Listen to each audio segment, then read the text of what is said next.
Hi everyone, welcome to Redmen TV. Liverpool has been knocked out the FA Cup by 2-1 against Wolverhampton Wanderers at Molineux, and I don't want to appear like overly glib. I don't want to be glib about this because Liverpool need to win silverware. Liverpool need to get back into the habit of winning silverware. But I have just spent the last week, the last 2 weeks, you know what, 2 months saying, don't give a fuck about the FA Cup. Don't give a fuck about the FA Cup. And here's the thing, I can't sit here having spent the last, 6 weeks, 2 months, whatever you want, looking ahead to the FA Cup third round and saying I'm not asked about it, and then see the team that we put out, see that game, and then sit here and go, rage. I don't possess that rage. If other people possess that rage, fair play. And you know what? If you've got, as we well know, the whole Redmen team has gone down to Wolves for that game. If they want to rage about it, they're entirely entitled to rage about it because they've paid the money, they've done the travel, and if you want to be upset by the performance, fine. You want to be upset about the team selection, fine. For me, and it's only for me, and that's what this is, I said I did a pre-match stream on Twitch. I've got a Twitch channel, RDMN Gaming, and it said, look, this is what's going to happen when you play that team. You're going to have a disjointed first half where the side aren't very cohesive, particularly in an attacking sense, because the fine margins of where football is won. You're playing a Premier League team there. You're playing a Premier League team that's gone more or less full strength. And as much as Origi's a decent player, Sturridge's a decent player, Keita's a decent player, Shaqiri's a decent player, Milner's a decent player, Fabinho's a decent player, we put a team of decent players out. If we've been playing Tranmere or we've been playing some random team, then I think we probably could have won that game. But I've seen this time and time again where we've put out mixture teams and it's been just unimpressive. So I knew what was going to happen in this. And if Liverpool wanted, I don't think Liverpool wanted to lose per se, but I think they'll have said to Origi, I think they'll have said to Sturridge, and they'll have said to Camacho and Jones, if you want to play first team football this season, there's competition for you. Go out there and win it. And if not, they've not, no skin off my nose, no skin off their nose ultimately, because they don't want to go and win it. And I say this like it was down to us. Wolves are a good team. Wolves are at home. Wolves clearly wanted it. Fair play to Wolves. That's their prerogative. But if the team you put out can't win the game, then that's on them. If Liverpool truly valued the FA Cup this season, Van Dijk would have played, and Alisson would have played. As it was, the team that we put out, James Milner anchoring in the midfield, got a bit swamped, got a bit isolated. I mean, we were apparently 4-4-2 according to in the build-up. It ended up being Milner holding the entire midfield together. I have no idea where Keita was playing. I thought he was a bit poor.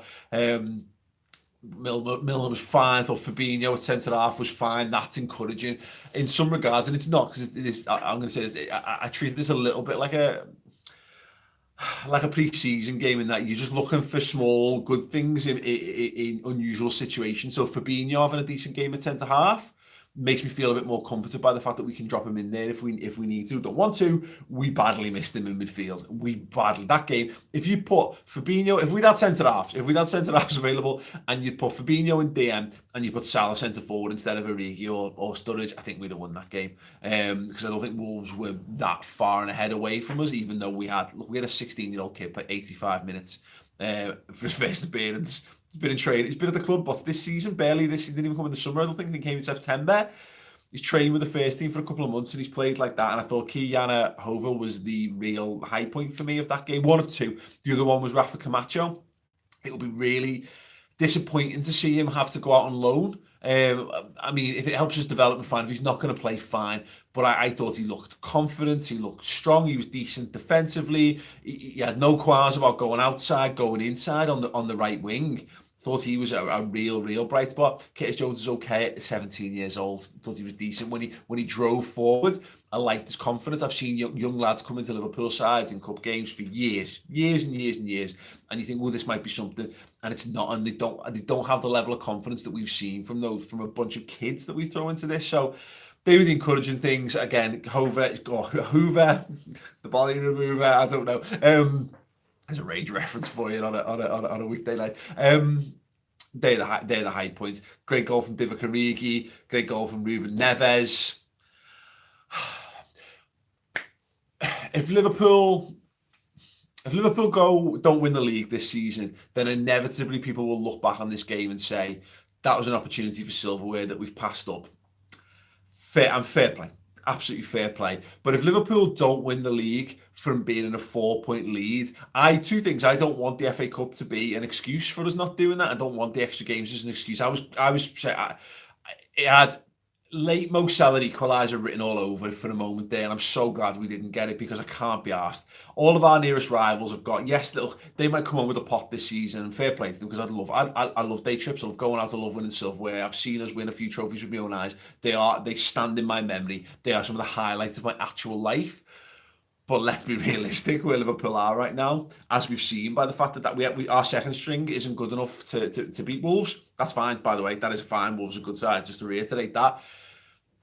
We're not quite there. And with the injuries we've got, I can't bring myself to get too harsh. So yeah, losing Lovren, that's exactly where the FA Cup can get in the fucking bin. Because Lovren's out. What if you get through that game and you play the next round and you get another good team in the fourth round and you have to play Van Dijk or you have to play Fabinho and one of them gets injured? What do you do there? You're up shit creek, and we've got Champions League looming. We've got a massive Premier League run in looming. So fair play to anyone who's upset by that. You know, you're entitled to do that. I hope that doesn't sting you too bad. I hope you don't let it get to you too much, because it shouldn't.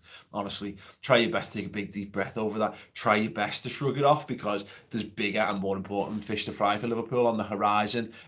Starting with Brighton at the weekend. Etcham Ul Hassan said, now that we threw the FA Cup, do you think it's vital Cup delivers the Premier League?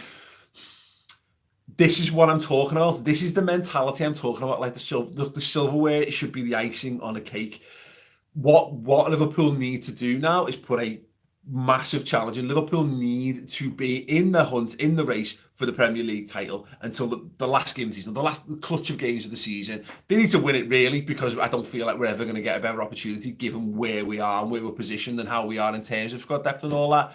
But I hate this. Does this have to be? Let's just fucking shut up and try and enjoy the footy. I saw things that I enjoyed from that game. They're the things that I'm going to carry forward into next week and the week after that and the week after that.